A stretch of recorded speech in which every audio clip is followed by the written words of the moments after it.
Bismillahirrahmanirrahim. Alhamdulillahirabbil alamin. Allahumma salli wa sallim ala nabiyyina Muhammad wa ala alihi wa sahbihi ajma'in. Rabbi shrah li sadri wa yassir li amri wahlul 'uqdatam min lisani yafqahu qawli. Allahumma arinal haqqa haqqan warzuqna ittiba'ah. Ya Allah, tunjukkanlah kami yang benar itu adalah benar dan permudahkanlah bagi kami untuk mengikut kebenaran tersebut. Wa arinal batila batilan warzuqna ijtinabah. Ya Allah, tunjukkanlah kami yang batil itu adalah batil dan permudahkanlah bagi kami untuk menjauhkan diri daripada kebatilan tersebut. Wahdina limakhtulifa fihi minal haqqi biiznik. Bila kami petunjuk dalam isu-isu yang diperselisihkan dengan izinmu, innaka tahdi man tasha ila sirati mustaqim.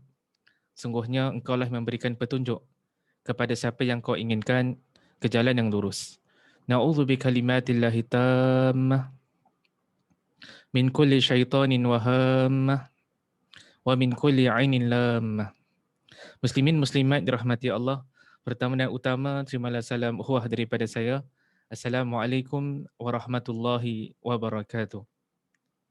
Selamat datang saya ucapkan kepada semua ke dalam sesi kita pada malam ini. Pada malam ini merupakan sesi kita yang ke-20 dalam kita mengupaskan kitab Q&A Fiqh Perubatan karangan Dr. Muhammad Rafiqi. Kita masih lagi berada dalam perbincangan bab yang ketiga. Bab yang ketiga adalah satu perbahasan yang panjang. Dan yang bab yang ketiga ni diberikan judul oleh sang pengarang kitab ini sebagai bendalir badan dan aplikasi. Sebelum saya kongsi pada malam ini perbahasan-perbahasan baru yang disentuh oleh sang pengarang kitab ini, izinkan saya untuk rumuskan apakah poin-poin penting yang kita sentuh pada sesi minggu lalu. Pada sesi minggu lalu, kita dah mula untuk membahaskan perbahasan berkaitan dengan darah haid, iaitu menstruation, daripada sudut pengertiannya, daripada sudut kepentingannya dan juga daripada sudut apakah hukum hakam yang ada kaitan dengan menstruation ataupun darah haid ini. Dan kita simpulkan pada sesi kita minggu lalu, darah haid itu pengertiannya adalah darah bulanan yang keluar daripada rahim wanita yang sihat dan bebas daripada penyakit. Dan kita simpulkan juga pada sesi minggu lalu, penting sangat dalam Islam ini untuk mengenal pasti darah haid kerana dia ada kaitan dengan hukum berakhirnya iddah. Seorang wanita kalau sekiranya diceraikan oleh suaminya, maka di sana ada iddah. Ada waiting period, ada tempoh yang tertentu yang perlu dia tunggu sebelum dia boleh bernikah dengan lelaki lain. Yang kedua ada kaitan dengan bersih atau bebasnya rahim. Yang ketiga, darah haid ini juga adalah penting untuk mengenal pasti, untuk mengetahui sama ada seorang wanita telah sampai kepada usia baligh ataupun belum. Dan yang keempat, penting sangat untuk mengetahui darah haid kerana ia merupakan pembeza antara kepada talak sunni dengan talak bid'ah. Talak sunni yang dimaksudkan adalah penceraian yang dilakukan bertepatan dengan ajaran Islam, manakala talak bid'ah adalah penceraian ataupun lafaz talak yang dilakukan yang bercanggah dengan ajaran Islam, yang bercanggah dengan ajaran Nabi sallallahu alaihi wasallam. Salah satu perkara yang Nabi sallallahu alaihi wasallam larang adalah jatuhnya talak kan ketika mana seorang wanita ataupun isteri dalam keadaan haid. Dan pada minggu lepas kita rumuskan juga di sana ada beberapa hukum hakam yang ada kaitan dengan darah haid ini. Seorang wanita kan tak dibenarkan untuk mendirikan salat di kala mana beliau sedang mengalami haid. Seorang wanita tak dibenarkan untuk melaksanakan tawaf kan ketika mana beliau sedang mengalami haid. Yang kedua, seorang wanita tak dibenarkan untuk berpuasa tatkala mana beliau sedang mengalami haid ataupun darah menstruation ni. Tetapi beliau wajib qada, wajib menggantikan hari-hari yang beliau tinggalkan hendaklah diqadakan. Ketiga, kita bahaskan juga pada minggu lalu adalah seorang wanita mengikut jumhur ulama termasuk mazhab Syafi'i adalah tak dibenarkan duduk di dalam masjid. Kan? Cuma dalam masa yang sama juga kita berikan pandangan juga. Sebahagian di kalangan ulama mempunyai pandangan yang berbeza dalam hal ini. Yang keempat, seorang wanita hendaklah dilarang untuk membaca Al-Quran dalam mazhab Syafi'i. Tapi dalam masa yang sama juga kita kongsi dengan antum yang di sana ada pandangan sebahagian di kalangan ulama yang memberikan kelonggaran bagi guru-guru yang mengajar Al-Quran, bagi pelajar-pelajar yang belajar Al-Quran diberikan kelonggaran bagi golongan sedemikian. Yang kelima, seorang wanita hendaklah mengelakkan diri daripada pegang mushaf, adapun pegang adapun pegang handphone ataupun iPad yang ada apps Quran tidak menjadi masalah. Yang merupakan perbincangan adalah memegang mushaf. Yang keenam adalah seorang suami tak sepatutnya menjatuhkan talak kepada isterinya dalam keadaan isterinya sedang mengalami haid. Dan yang ketujuh, suami isteri dilarang untuk mengadakan hubungan sebadan tatkala mana sang isteri berada dalam keadaan haid. Itu merupakan di antara rumusan-rumusan penting yang kita kongsi pada sesi minggu lalu.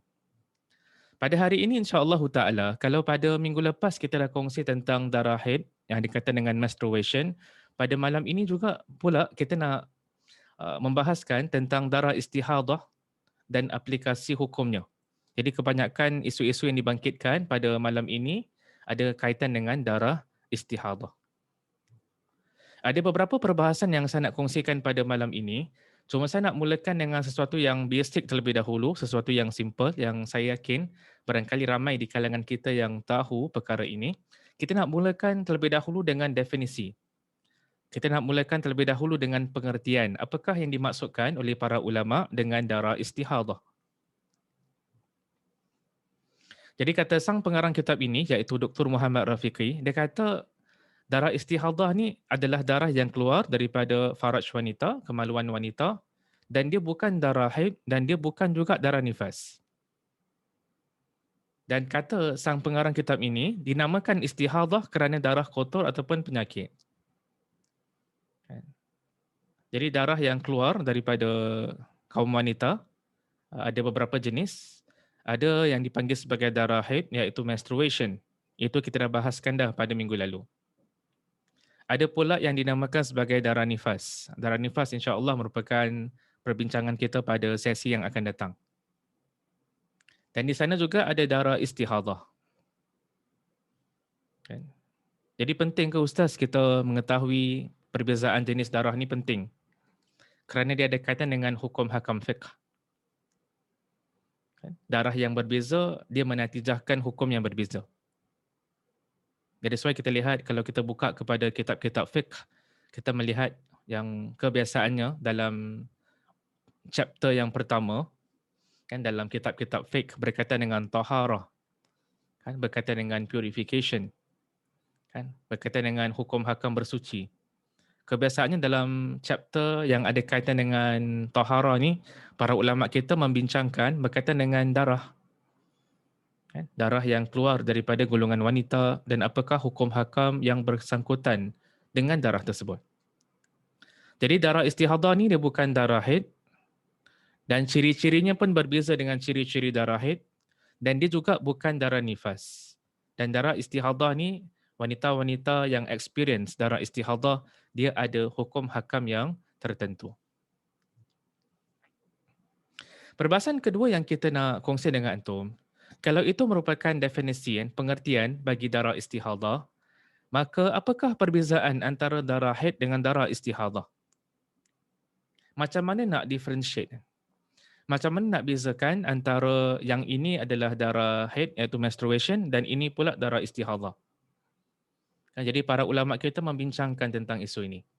Dan sang pengarang kitab ini dia telah merumuskan, dia cuba buat dalam table format, dalam bentuk table ataupun dalam bentuk jadual untuk kita mudah lihat apakah perbezaan antara dua jenis darah ini. Kata sang pengarang kitab ini, darah haid dengan darah istihadah dapat dibezakan melalui beberapa ciri-ciri in terms of dia punya karakteristik. Dan sebagaimana antum maklum, pada sesi pertama saya mengupaskan kitab ini, sang pengarang kitab ini dia bukan sahaja merupakan graduan daripada Universiti Al-Azhar, kan, dalam bidang syariah, tapi dia juga merupakan seorang medical doctor.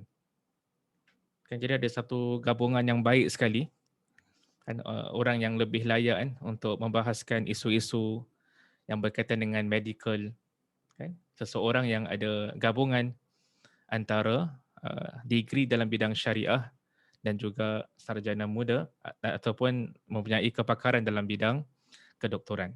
Jadi katanya darah haid dengan darah istihadah dapat dibezakan melalui ciri-ciri berikut.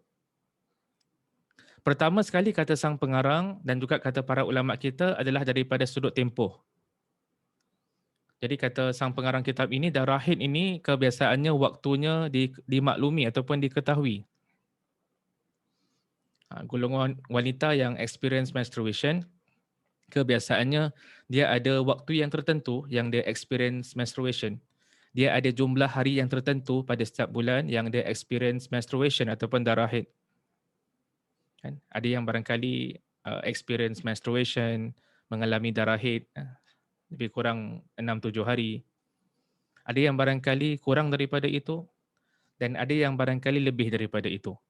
Dan menurut jumhur ulama, menurut majoriti di kalangan ulama, darah haid ini maksimum dia adalah 15 hari. Jadi waktunya dimaklumi, itu darah haid. Manakala darah istihadah pula, kata para alim ulama, waktunya tidak diketahui, tidak dimaklumi. Which means dia tak fix. Itu daripada sudut waktu. Ataupun dia terkeluar daripada tempoh haid yang paling panjang. Menurut jumhur di kalangan ulama, menurut majoriti di kalangan ulama termasuk mazhab Syafi'i, tempoh haid yang paling panjang adalah lebih kurang 15 hari. Jadi kalau darah yang keluar selepas 15 hari, menurut mazhab Syafi'i, maka itu termasuk dalam kategori darah istihadah.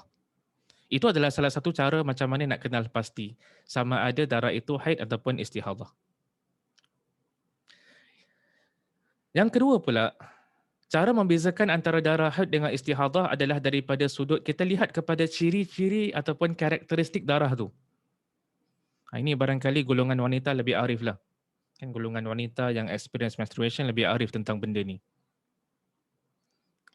Cuma antara kayu ukur yang diberikan oleh para alim ulama kita, kata mereka darah haid ini dia punya ciri-cirinya, karakteristiknya dia adalah padat dan dia berbau. Kan? Dan dia cair tidak bergumpal. Dan kata sebahagian di kalangan ulama kita juga adalah darahnya kebiasaannya adalah darah yang merah gelap lah. Dark red. Itu menurut sebahagian di kalangan ulama. Manakala darah istihadah, ciri-ciri dia pula, karakteristiknya pula adalah dia ni warna memang merah, kan, tapi taklah dark red. Dan dia adalah halus. Dia taklah bau dia sama macam darah haid itu yang teramat bau.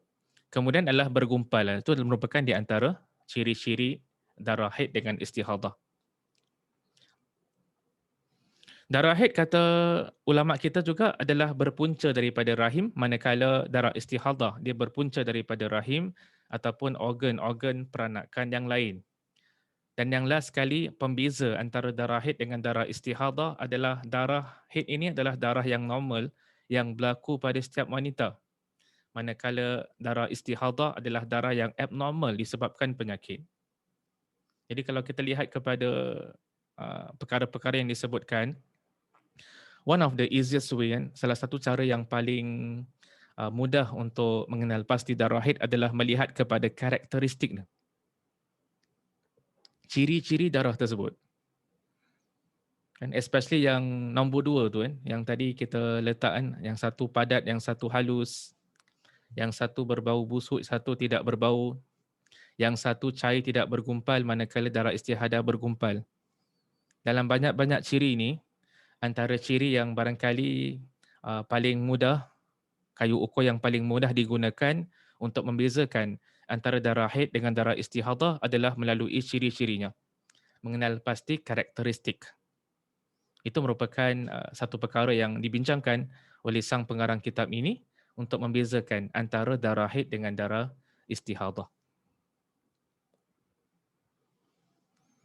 Selepas kita dah kongsi dengan antum Perbezaan antara darah haid dengan darah istihadah, kita beralih pula kepada perbahasan yang ketiga. Apakah hukum hakam fikih yang berkaitan dengan istihadah?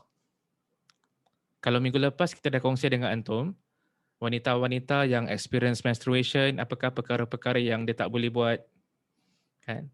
Ataupun apakah perkara yang dia boleh buat. Maka bagi mereka yang mengalami darah istihadah, di sana juga ada hukum hakam yang tertentu. Sang pengarang kitab ini, Dr. Muhammad Rafiqi, dia muatkan beberapa hukum hakam yang ada kaitan dengan istihadah. Yang pertama sekali adalah wanita-wanita yang mengalami darah istihadah, dia tidak wajib mandi junub.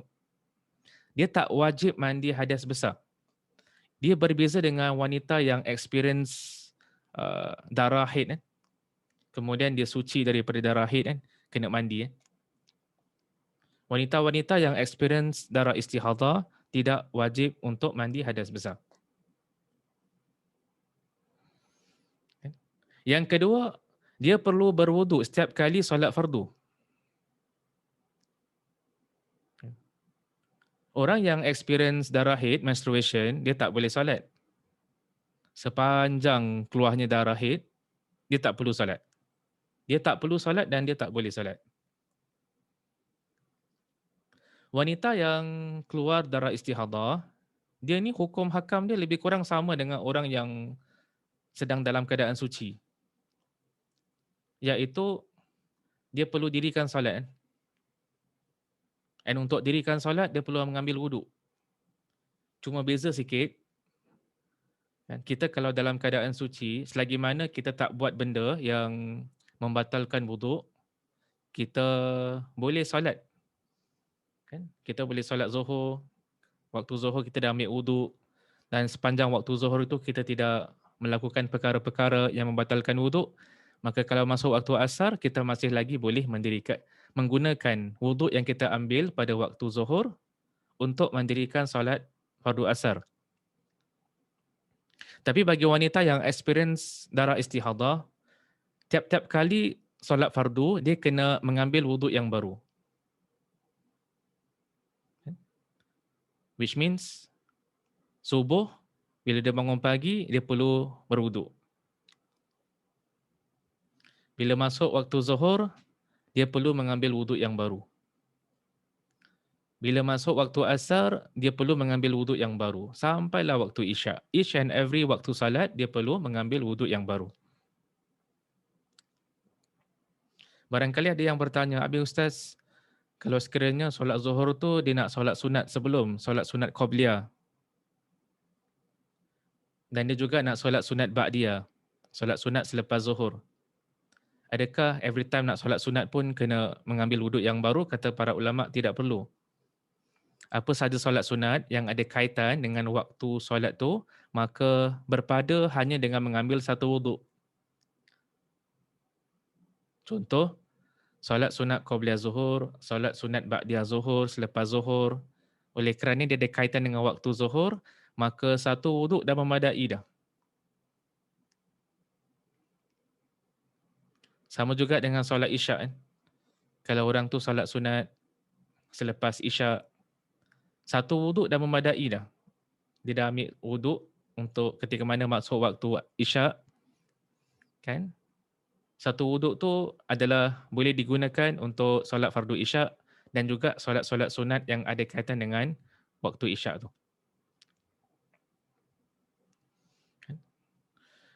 Yang ketiga, boleh solat sunat sebanyak yang diinginkan dalam waktu. Itu yang tadi saya masukkan lah. Kan? Solat sebelum zuhur, selepas zuhur, boleh dilakukan. Kan? Walaupun jumlah dia lebih daripada 2 rakaat, as long as dia dalam waktu yang sama. Yang keempat, orang wanita yang mengalami darah istihadah, dia boleh membaca Al-Quran. Walaupun kita kongsi minggu lepas, wanita-wanita yang experience menstruation, yang mengalami darah haid ini, ada khilaf ulama, dia boleh baca Quran ke tak boleh. Tapi bagi darah istihadah ni, wanita-wanita yang mengalami darah istihadah, dia boleh baca Quran. Bahkan dia boleh pegang mushaf. Dan dia boleh berpuasa. Kerana dia bukan haid. Ini darah istihadah. dia boleh berpuasa. Dan kata sebahagian di kalangan ulama, boleh juga bagi wanita tersebut mengadakan hubungan sebadan dengan suami dia. Walaupun isu ini adalah isu yang diperselisihkan oleh ulama yang the final one ni, tetapi sebahagian di kalangan ulama mengatakan boleh. Boleh bagi seorang isteri yang mengalami darah istihadah untuk mengadakan hubungan sebadan dengan suaminya. Itu merupakan di antara perkara-perkara hukum hakam yang ada kaitan dengan darah istihadah. Perbahasan yang keempat yang turut dimuatkan oleh sang pengarang kitab ini adalah aplikasi hukum bagi seseorang yang tidak datang haid. Jadi kalau orang tu dia tak pernah experience menstruation, kan? Maka bagaimana status orang macam ini? Bila usia baligh dia? Kan? Sebagai contohlah. Turut dibincangkan oleh sang pengarang kitab ini. Sang pengarang kitab ini, Dr. Muhammad Rafiqi, dia membincangkan, mengendengahkan satu isu tentang apakah kebiasaan tempoh umur bermula haid. Kan? Bagi golongan wanita, kan, what is the earliest age? Umur yang paling awal bermulanya keluar darah haid ini. Jadi sang pengarang kitab ini dia menukil pandangan jumhur ulama, majoriti di kalangan ulama yang berpendapat bahawa sesungguhnya usia biasa, kan, kebiasaannya wanita ni yang paling awal dia akan mengeluarkan darah haid adalah sekitar 9 tahun.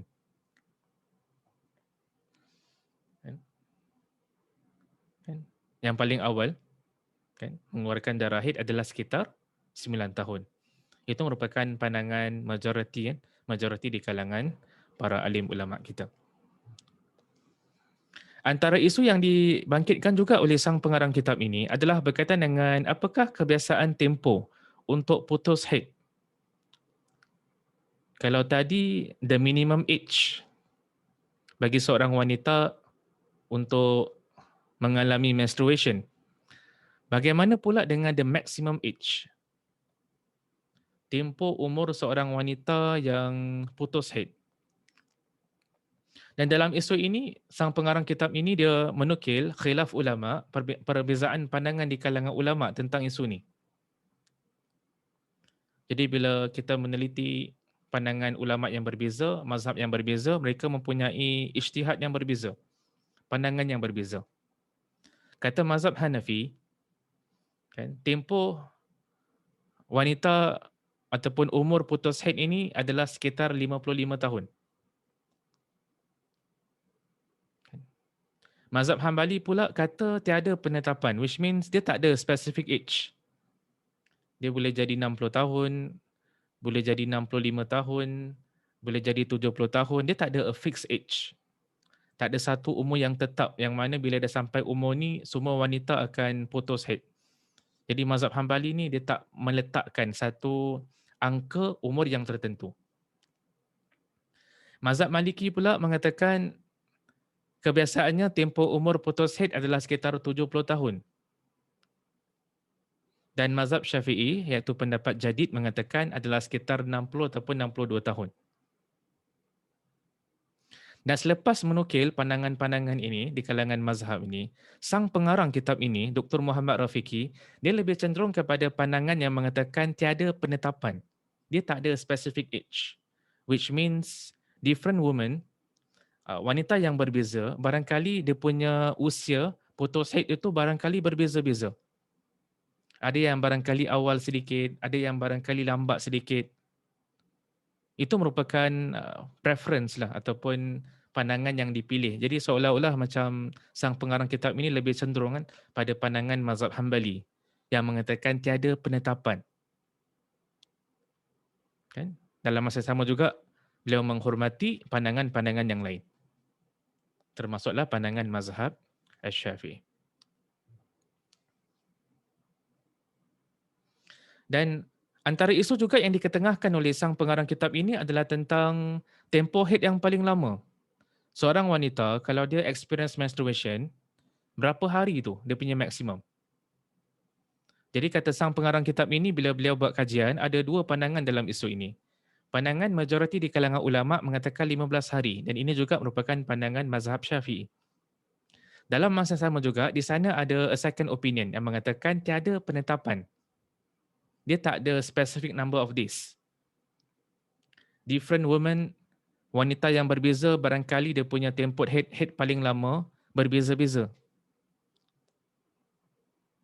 Habis Ustaz, kalau ikut pandangan yang mengatakan tiada penetapan, tak ada specific number of days bagi the maximum number of days for haid ini adalah macam mana nak bezakan antara haid dengan istihadah. Kan? Jadi menurut pandangan yang mengatakan tiada penetapan hari yang tertentu, nak bezakan antara darah haid dengan darah istihadah, lihat kepada karakteristik darah tu yang tadi kita kongsi dengan antum. Warna dia macam mana? Adakah warna dia warna merah biasa ataupun warna merah yang gelap? Bagaimana karakteristik darah itu? Adakah dia cair ataupun dia bergumpal? Adakah dia tebal ataupun tipis? Jadi itu cara mereka, para ulama yang mengatakan tiada penetapan bagi jumlah hari yang tertentu, mereka membezakan antara darah haid dengan darah istihadah berdasarkan karakteristik darah tu, ciri-ciri darah tersebut. Jadi ini adalah isu khilaf di kalangan ulama. Adapun mazhab Syafi'i mengatakan tempoh haid yang paling lama adalah 15 hari. Perbahasan kita yang kelima yang juga merupakan yang terakhir adalah apakah hukum bagi mempercepat dan melambatkan darah haid menggunakan ubat? Jadi boleh tak seorang wanita dia nak lambatkan haid dia ataupun dia nak cepatkan darah haid dia kerana tujuan-tujuan yang tertentu, macam contoh dia nak pergi umrah, dia nak buat haji, yang kalau boleh bila dia sampai kat Mekah tu dia tak nak dalam keadaan haid lah. Kerana seorang wanita dalam keadaan haid itu tak boleh melakukan tawaf. Jadi dia gunakan pil-pil yang tertentu, dia gunakan ubat-ubat yang tertentu untuk sama ada mempercepatkan ataupun melambatkan darah haid. Adakah dibenarkan ataupun tidak? Sang pengarang kitab ini dia mengatakan hukum menggunakan ubat untuk mempercepatkan atau melambatkan darah haid ini dia adalah dibenarkan tetapi dengan bersyarat. Ada dua syarat. Pertama sekali adalah niat ataupun tujuannya yang baik. Kenapa dia ambil ubat tu? Kenapa dia ambil pil tersebut? Adakah bagi satu tujuan yang tak baik untuk bermaksud kepada Allah Subhanahu Wa Taala ataupun untuk satu niat ataupun tujuan yang murni? Sebagai contoh beribadah kepada Allah Subhanahu Wa Taala. Nak melaksanakan haji, nak melaksanakan umrah. Jadi kalau niat dia baik, falyatafaddal, silakan. Kalau niat tak baik adalah tak dibenarkan.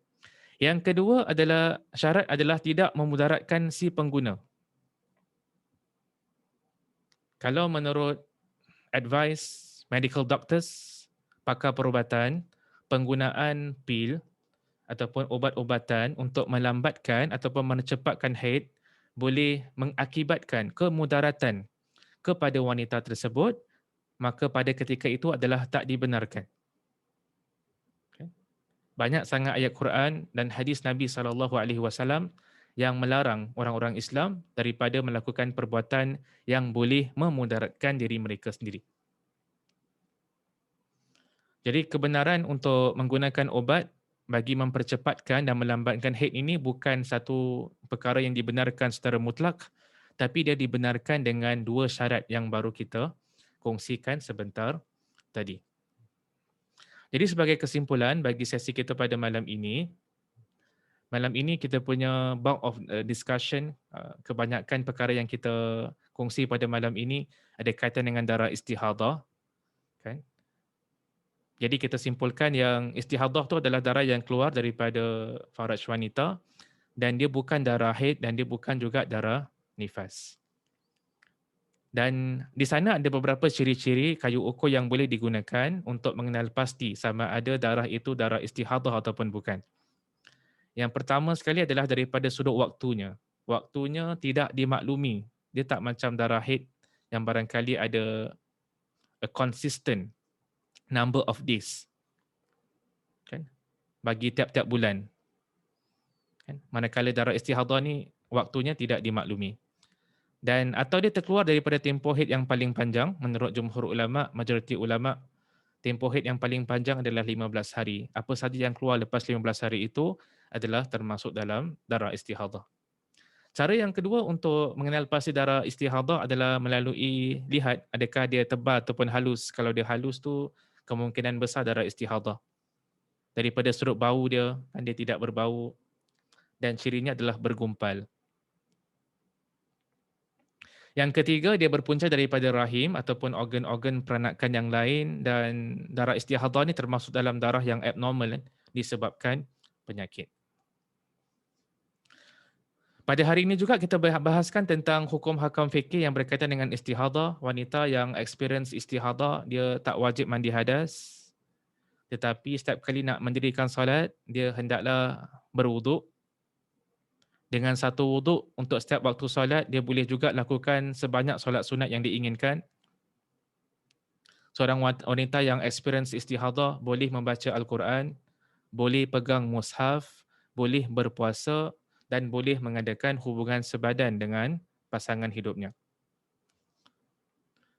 Yang keempat, majoriti di kalangan ulama berpendapat usia biasa, the earliest age bagi wanita untuk experience menstruation adalah sekitar 9 tahun. Dan yang terakhir sekali adalah dibenarkan menggunakan ubat-ubatan sama ada dalam bentuk pil untuk mempercepatkan atau melambatkan darah haid dengan dua syarat. Syarat yang pertama, niatnya adalah niat yang baik. Niat beribadah kepada Allah, niat mendekatkan diri kepada Allah. Dan yang kedua adalah penggunaan pil ataupun penggunaan ubat-ubatan tersebut tidak memberikan kemudaratan kepada si pengguna. Kalau sekiranya dia memberikan kemudaratan kepada si pengguna, maka hendaklah dielakkan daripada menggunakan pil ataupun ubat-ubatan tersebut. Itu saja yang saya nak simpulkan ataupun saya nak kongsi pada malam ini. Kalau sekiranya ada kebenaran dalam apa yang saya sampaikan, itu datang daripada Allah Subhanahu Wa Taala. Kalau sekiranya ada kesalahan, kesilapan, kekurangan dalam penyampaian, itu datang daripada diri saya sendiri. Saya minta ampun kepada Allah dan saya bertaubat kepadanya. Kita tutup dengan tasbih kafarah. Subhanakallahumma wa bihamdika asyhadu an la ilaha illa anta astaghfiruka wa atubu ilaik. Sekian, Assalamualaikum warahmatullahi wabarakatuh.